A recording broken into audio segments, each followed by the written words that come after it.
I carried the ice chest into the kitchen and saw a gorgeous blonde woman in a long t-shirt and short pajama pants come down the stairs. "Who's that blonde bombshell?" I asked Dave. He laughed. "You know who I am, dumbass," the blonde replied. I shifted my gaze to her and realized it was Beverly. She looked nothing like the gangly teenage girl I remembered. "Beverly?" I asked in confusion. "Is that really you?" "You know it is," she said, smiling. "Why are you here so damn early in the morning? Did Lucy catch you cheating and kick you out of the house or something?" "No, not exactly," I said, with a note of annoyance in my voice. Bev's face softened as she understood me. "I'm sorry, Stan," she said, looking at my bruise-covered face. "What happened? Are you okay?" "Not really," I said. "That's why I'm here. Why don't you grab a beer and explain things to us?" said Dave. I nodded my head, grabbed 3 beers, and headed for the front room. I handed one to Dave and then turned to Beverly. "Are you sure you're old enough to drink?" I asked her sarcastically. She smiled, raising her middle finger and snatching the beer from my hands. "Spill it," she said. "What's going on between you two?" "It's pretty awkward," I said. "So?" said Beverly. "We're adults and damn close to family, so spill it." "Okay," I said, before telling them the whole story about Lucy, Marie, and Jake. I showed them the video of my brief encounter with Holly. They sat stunned into silence. When I finished, Dave said, taking a sip of his beer, "Do you think they know where you are now?" "I don't think so," I told him. "At any rate, I haven't seen any cars following me." "Well, luckily we're at the top of the hill, and can see anyone heading this way. And I still have the gun I bought from your father after Mikey's accident. You still remember how to shoot, don't you?" I nodded my head. "Yeah, but I haven't touched a gun since it happened," I said. "My younger brother Michael, or Mikey as everyone called him, had accidentally shot himself in the leg years ago with my father's .22 caliber pistol. Mikey suffered only a minor flesh wound and recovered, but my father was so upset about it that he got rid of all his guns and never changed them." "It's all right," Dave said. "I'll take you to the backyard and let you familiarize yourself with them. Bev can work with you too, she's become quite a marksman." I looked at Beverly in surprise. She perked up slightly and smiled. "Does your dad know you're here?" asked Dave. I shook my head. "No," I said. "I haven't told anyone where I am, but I have to let Ada know. You have to remember that I didn't even think about coming here until I was already gone, okay? I'll call your parents and let them know this morning as soon as the sun comes up. Don't use your cell phone if you can help it. In fact, it might be a good idea to turn the phone off and take the battery out of it in case it has some kind of beacon on it," Dave suggested. "Good idea," I said, turning the phone off. I unplugged the back cover and took out the battery. "So, Lucy and her friends are going to appear before a judge on Monday?" asked Beverly. "Yes, the arraignment will be on Monday," I said. "The prosecutor is hoping the judge will keep them without bail, but after what I heard from Holly, I'm not sure that's going to happen." "Well, you can stay here as long as you need to," Dave said. "I have to go to work in a week Monday, and I'll be gone for a week, but if you need to hang around, that's fine." "How long are you planning to vacation?" "I was planning on 2 weeks," I said. "Hopefully everything will be settled by then." "Like I said, you can stay here," Dave said. "Thanks, I appreciate it," I said. "If there's anything I can do to help, let me know." Dave looked at Beverly, then smiled. "I'm sure Bev can think of a couple of things," Dave told me. "But you're a guest here, and your ancestors always treated us like royalty, so as far as I'm concerned, you can relax and enjoy the country air. Well, guys, it's been fun, but I have to get up and make breakfast in a few hours, Beverly said as she stood up. I hope you like scrambled eggs and hash browns, because that's what I make, she added, looking at me. Breakfast of champions, I told her. Sounds great to me. She waved her hand and headed upstairs after hearing her bedroom door close. Dave and I went outside for a cigarette and a chat. What's the story with her? I asked. I thought she was already married and raising kids. Well, she never met anyone she really cared about, Dave said. She dated a few guys, but according to her, they just didn't fit. Didn't fit with what? I asked. He looked at me seriously. With you, nitwit, he said. She's always had a crush on you. No way, I said, shocked. Absolutely, he said. The only reason she never told you was because of Lucy. She didn't want to be the reason you broke up. Are you serious? I asked, like a heart attack. What makes you think she's still in love with me? I asked.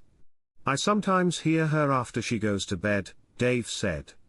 She has a dildo named Little Stan, and I've heard her use it several times. I've heard her call your name more than once. That's too much information, I said. Dave smiled and took a sip of his beer. Well, it is what it is, he said. So when did Beverly turn into a babe? I asked. She's always been a pretty girl, Dave told me. She just never flaunted it. Besides, you only had eyes for Lucy, remember? Yeah, I remember, I said. Look, between you and me, I'd be more than okay with you two being together, he said. Just do me a favor, okay? What kind? I asked. Don't break her heart, he said. I love my sister, and I think you do too if you think about it. I just don't want her to get her hopes up and then see you and Lucy make up. It would destroy her. I'm done with Lucy, I said. Good, he said. Well, I'd better go to bed. I'll see you in the morning. He got up, tossed his cigarette in the can, and headed upstairs. I finished my cigarette and headed to bed. A few minutes later, I fell asleep as soon as my head touched the pillow. I woke up later when Beverly opened the door and called out to me, "Rise and shine." I wiped my eyes from sleep and noticed it was 8:30. I went into the bathroom and did my morning routine, then took a quick shower, got dressed, and went downstairs. After getting dressed, I looked at the ring on my finger and took it off, tossing it on the dresser. As I came downstairs, I saw Beverly in the kitchen making breakfast. She was just adorable, and I wondered why I hadn't seen her before. "Smells good," I said. She smiled. "I'm glad you think so, cowboy," she said. "The coffee's ready if you want it. Do you still like butter pecan creamer?" "Of course, I do," I said. "Do you have some?" "Oh, yeah," she said. "It's in the fridge. Help yourself to some, just save some for Dave and me." I poured a cup of coffee, and added some cream. I love Southern butter pecan thanks to my dad. Dave had gotten hooked on it when my dad brought some to the construction site. "Have a seat," she told me with a smile. "I'll be right with you." I sat down at the table where Dave was already sitting, reading the Sunday paper. "Good morning," I said. He looked at me over the top of the paper. "Good morning," he said back. "Anything interesting in the news?" I asked. "Yeah, there's an article in the paper about some fancy lawyer getting arrested on various charges," he said. "Take a look," he added, holding out the article to me. There were no names or details in the article, it was boilerplate news that meant nothing to those who didn't know the whole story. I hummed and held the paper back out. By then, Bev had finished making breakfast and was wheeling it on a cart to the table. Very tasty, I said, taking a big bite. Thank you, kind sir, Beverly replied with a smile. I'm glad you approve. We finished breakfast, and Dave stood up, putting his plate away.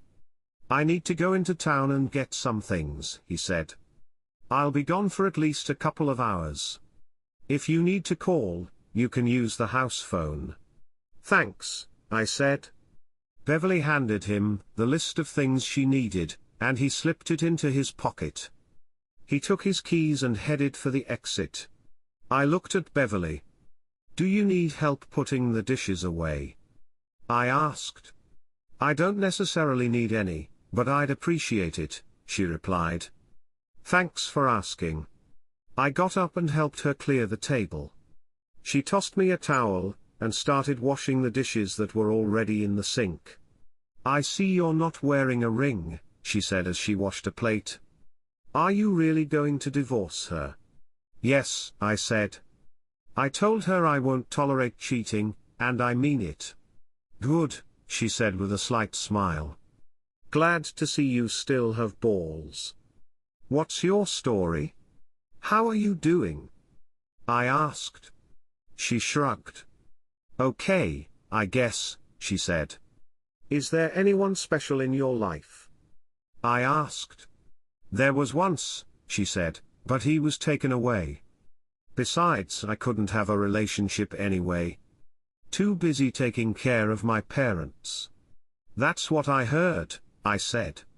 Yeah, but it had to be done, she said. After my dad died, my mom needed my help. I worked as a waitress to bring in some money since all she had was dad's 401k and a little social security. I worked until she got sick so I could do something, and then I stayed home and took care of her full time. I'm sorry to hear that, I said. Don't be, she said. I don't regret staying home with her. I just hope that when I'm her age, someone will be there to help me.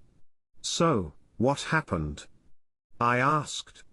There wasn't much left over after Mom died, she said. We had to sell the house and a lot of her stuff. With what was left of Dad's pension and 401k, we were able to pay for all of her last expenses. There wasn't much left, and Dave let me take them since I was taking care of her. He promised Mom that he would let me stay here with him, and I've been here ever since. Dave offered to pay for my college tuition, but I refused. Why? I asked. I don't want to be beholden to anyone, she said. I want to succeed on my own if I can. That's why I'm staying here and working at the McDonald's in town. I earn enough to cover my expenses, and I'm taking some business courses in the evenings. Good for you, I said. Yeah, but Dave has an idea to start his own fabric business, and he mentioned that I'd be doing the bookkeeping and stuff, she said. Is he still talking about it? I asked. Yes, she replied. He does a lot of one-off things for the locals, custom grills, trailers, that sort of thing. Gets good money for it. His dream is to stay home and work in his workshop in the backyard. Maybe he can show it to you while you're here. That would be great. I said. We fell silent, and I found myself admiring her for the first time. I realized how beautiful she really was, and not just in appearance.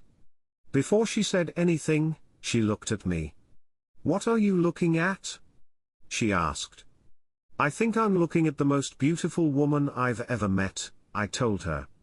I thought I saw a tear appear in her eye.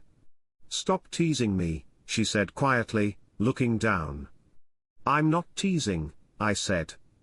I can't help but admire you. You put your life on hold for your parents, refused to accept Dave's offer to put you through college, and now you're working on your own. I'm just sorry I didn't see it sooner. Well, you were blindsided by Lucy, so I can't take offense at you, she said. Yeah, probably right, I said. After she had rinsed all the dishes, she ran the water down the sink, wiped her hands, and turned to me. She used you, you know, Bev said. I think you're right, I said. Of course, I'm right, she said. I saw right through her years ago. Why didn't you say anything? I asked. You wouldn't have believed me, she said. I realized she was probably right. Hell, she couldn't have done wrong in your eyes. She had her little finger so tight around you, you'd do anything for her. All I wanted was for her to be happy, I said. And look where that got her, she remarked rhetorically. She got a degree, a new car, all sorts of trinkets and clothes, all at your expense. And when she didn't need you anymore, she traded you in for a new model.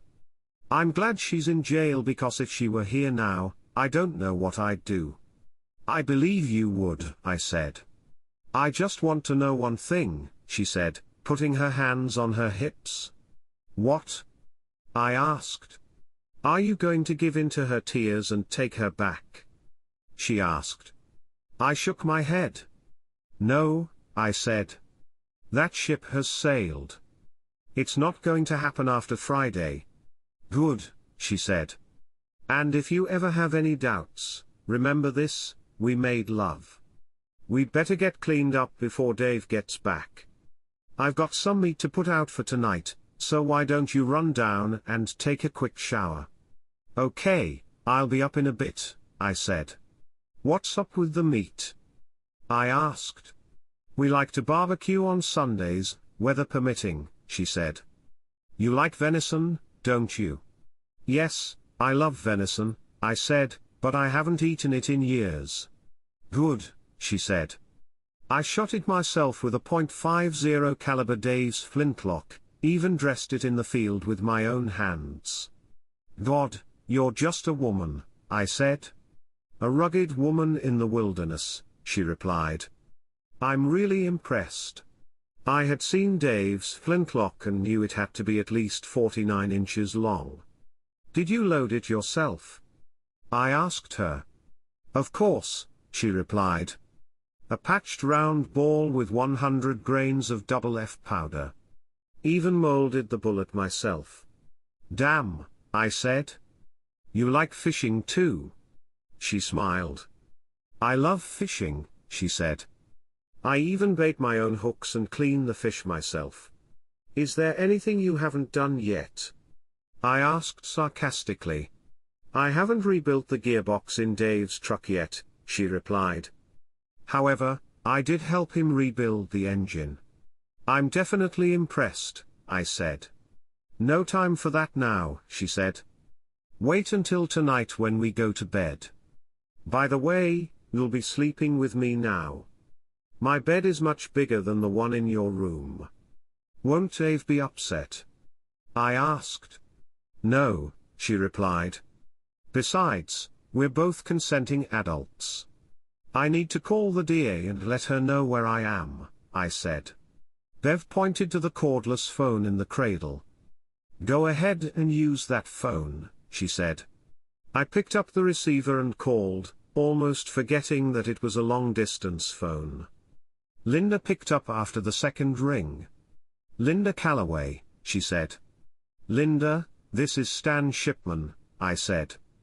I called to let you know where I am. Stan, thank God you called, she said. I was starting to get worried. I see you're calling long distance. Where are you? I'm at an old family friend's house, I said. I turned off my cell phone just to be safe. Good, she said. I'll keep you updated as much as possible. I've already heard from the feds. It seems they're looking into the firm your wife works for. By the way, I took the liberty of talking to an old friend of mine who happens to be the best divorce attorney around. I hope you don't mind? No, I don't mind, I said. Good, Linda said. She's expecting a call from you tomorrow. I told her a little about your situation. If anyone can handle it, she can. Thanks, I said. I will. Linda gave me the information I needed and promised to let me know how it went at the hearing before we ended the conversation. By then, Dave had returned, and I went out to help him drop off what he'd bought. "By the way," he said when we were done, "I called your folks, they were really worried about you. I told them you'd be staying with us for a while." "Thank you."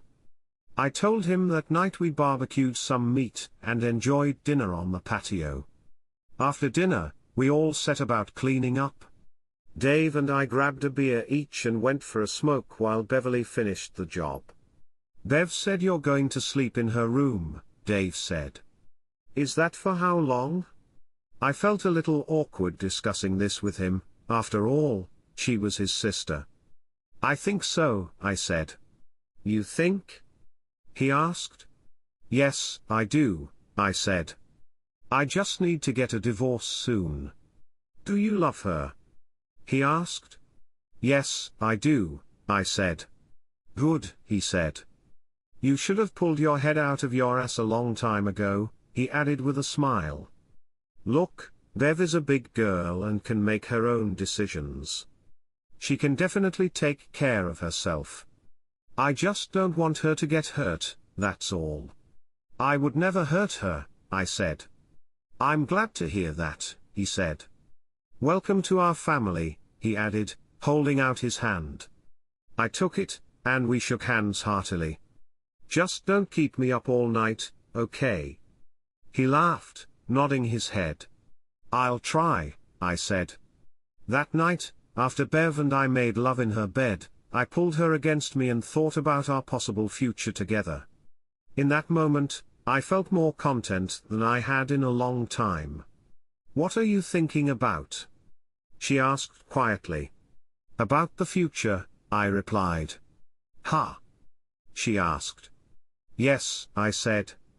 "I mean, what do you want out of life? Where do you see yourself in, say, 5 or 10 years from now? I know it's popular among women right now to want to break through the glass ceiling and reach for the brass rings," she said, "but I'm not like that. I don't aspire to a career or anything like that.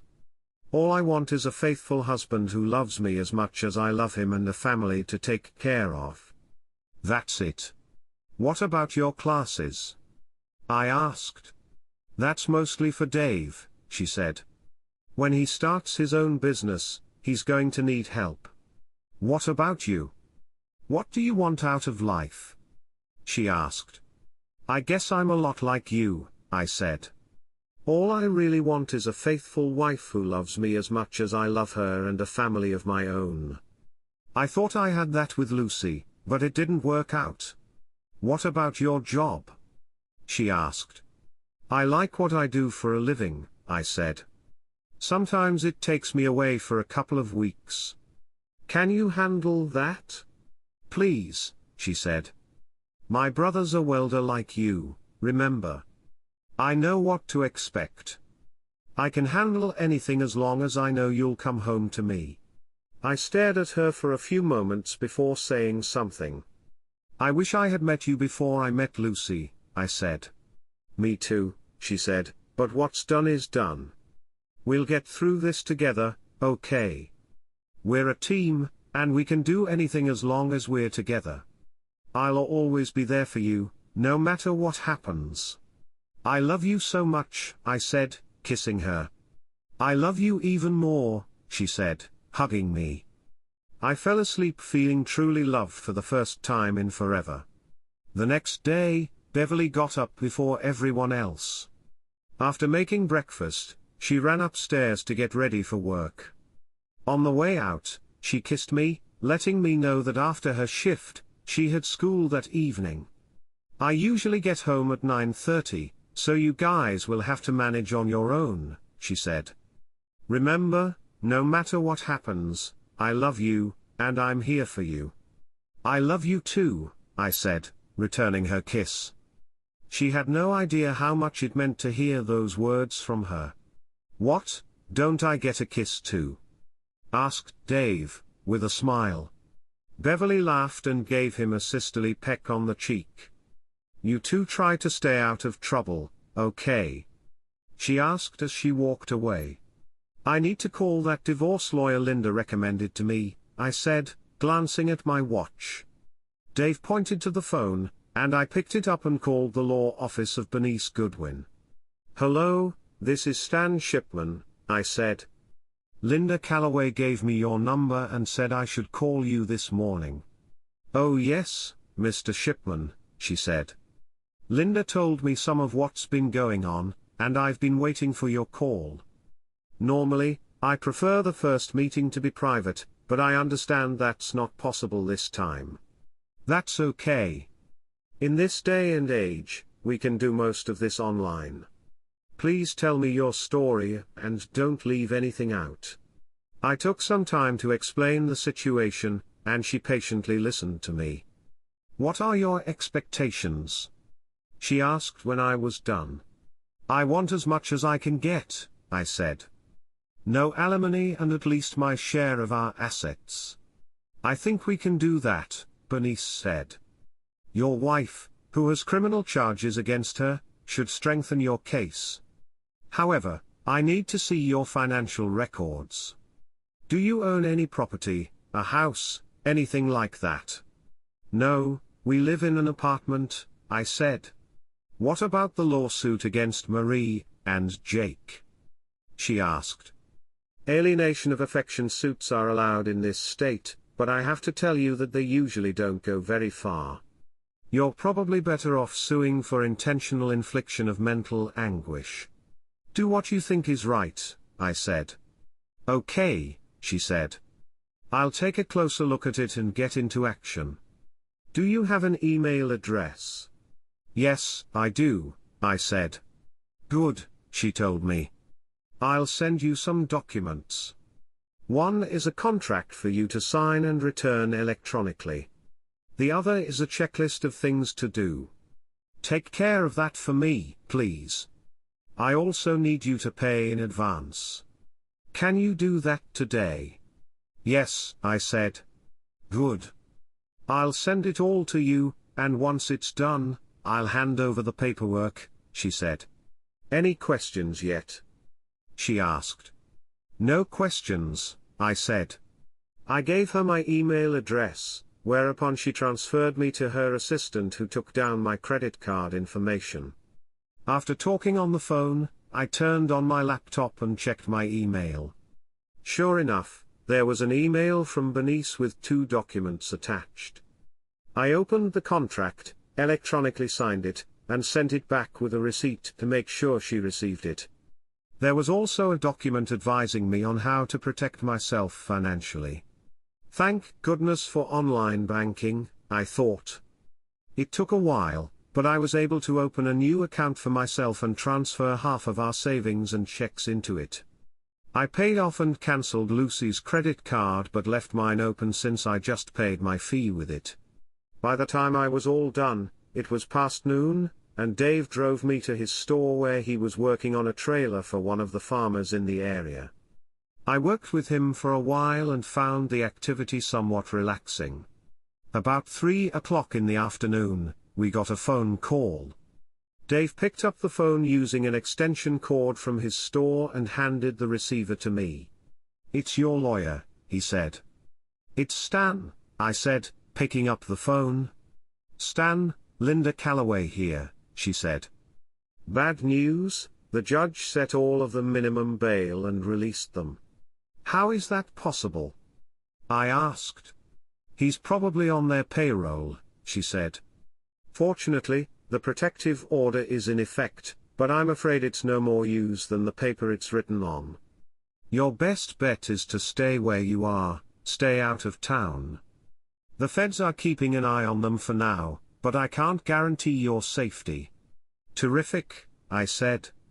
"So what do we do now?" "Stay where you are," she said.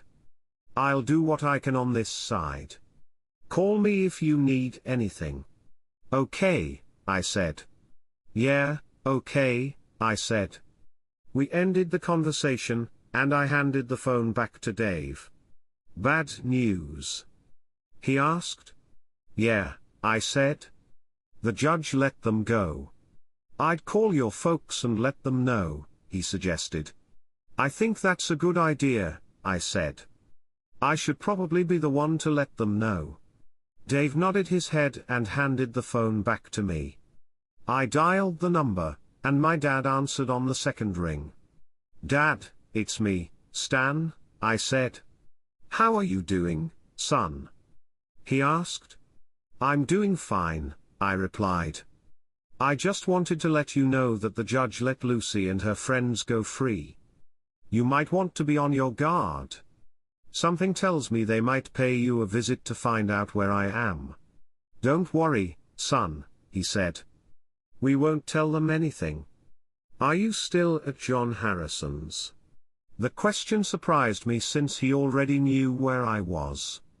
John Harrison was a retired molder my father and I had worked for in the past. After retirement, he and his wife moved to a place about 2 hours south of town. And then it hit me. Lucy and her friends are probably there right now, looking for me. I decided to play along with the ruse.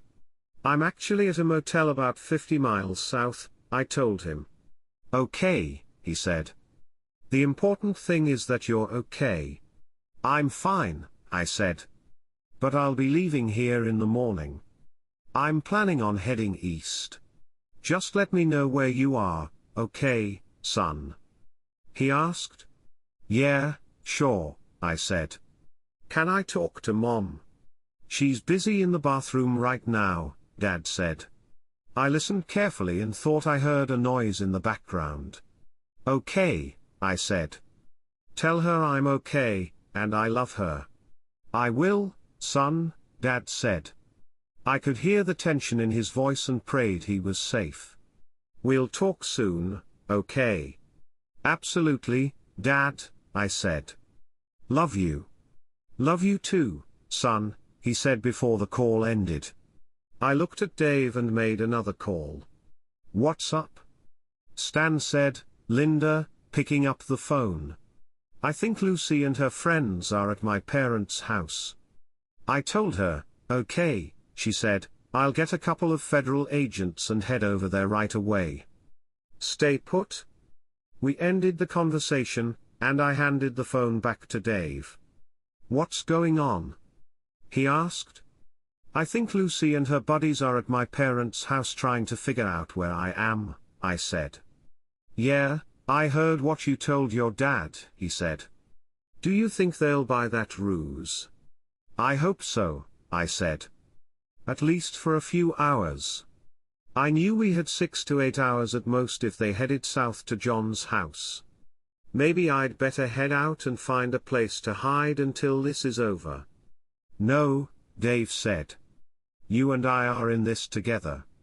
You stay where you are. Let me clean up a little, and I'll head into town, talk to the sheriff. Don't go anywhere, you hear me?" I nodded my head. A couple of hours later, he left the house and headed into town. After he left, Linda called back. "Stan, you were right," she said. "Lucy, Marie, Jake, and a couple of their goons got there after the hearing. They tied up your folks and threatened them. They said they wouldn't give away your whereabouts. Now we've put out an APB on them. They left one of their thugs here, and he's in custody now." "Of course, he's not talking. Do you know where they are headed?" I asked. "No, I don't. But I don't think they bought your story," she said. "Here, talk to your dad."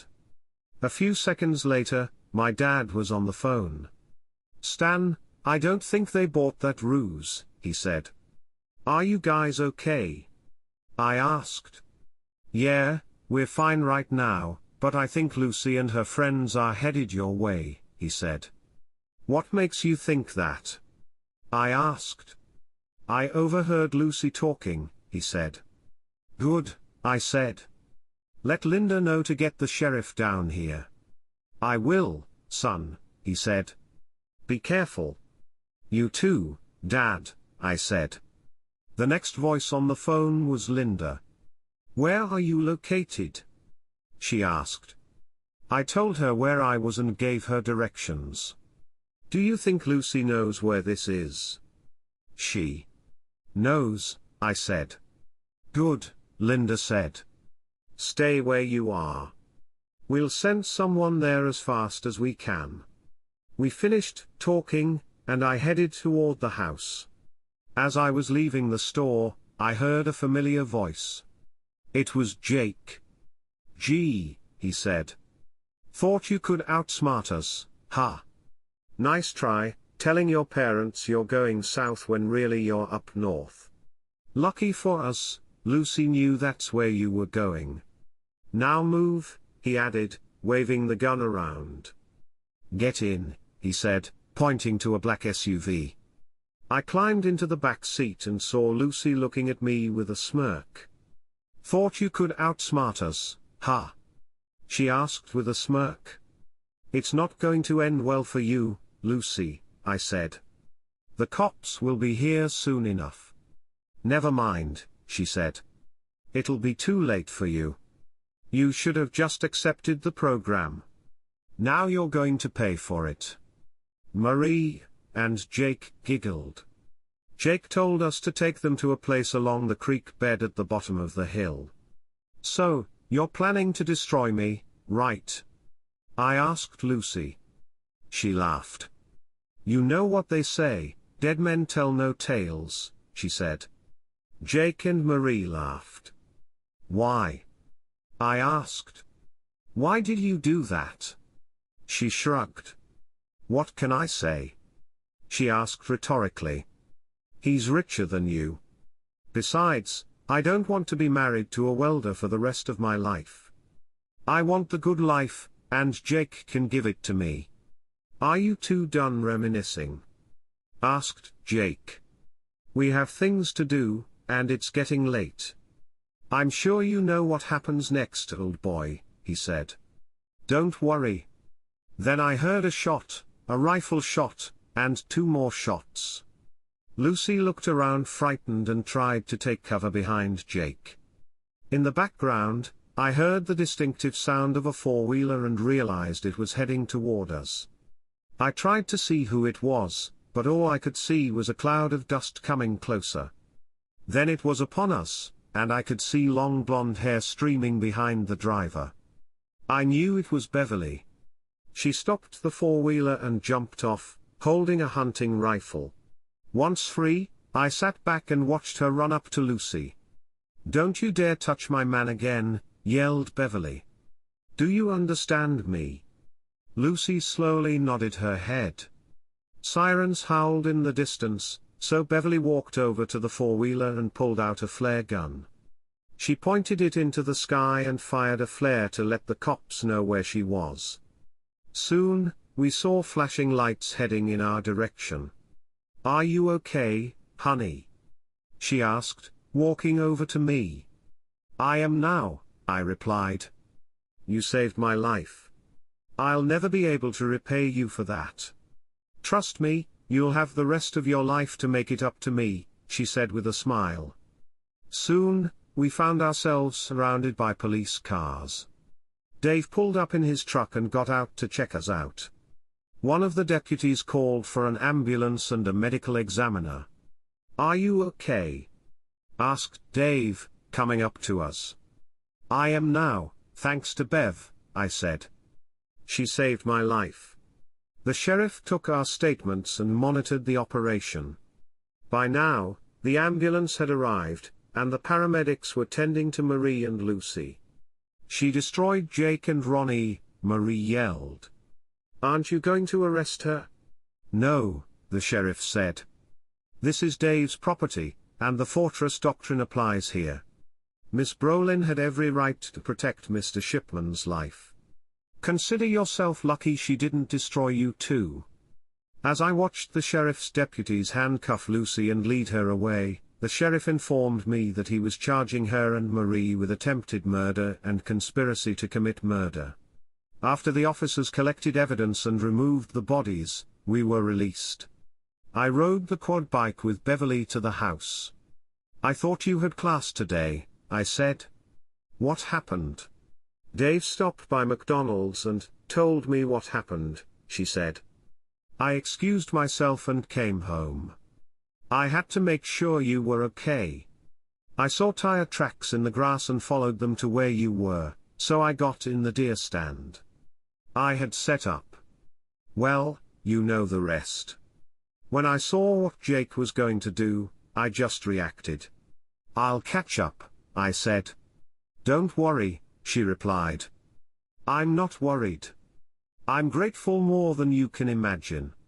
I grabbed my phone and called Linda to let her know what had happened. She was relieved to hear that I was okay. They'll be where we need them after this, she said. Don't worry, the firm is going down, and hard. I sure hope so, I said. Afterward, I called my parents to let them know what had happened. They too were happy to hear that things had ended well for us. Epilogue. Marie recovered from her wounds, and she and Lucy went to trial on charges of attempted murder and conspiracy to commit murder. They were found guilty and convicted on the charges related to my initial assault and unlawful detention. Both were given life sentences and faced more charges related to the conspiracy and racketeering of the firm. In all that time, I only saw them twice, once when Bev and I were called to testify, and the second time when they were sentenced. Both times they looked defeated, and I couldn't help but smile. The bottom line was that neither of them would ever breathe free air again, and I couldn't have been happier. Meanwhile, Beatrice had secured a divorce, and because of Lucy's convictions, convinced the judge not to give her anything. She also secured a large payout from Marie and Jake's inheritance. By the time she was done, I was in the money.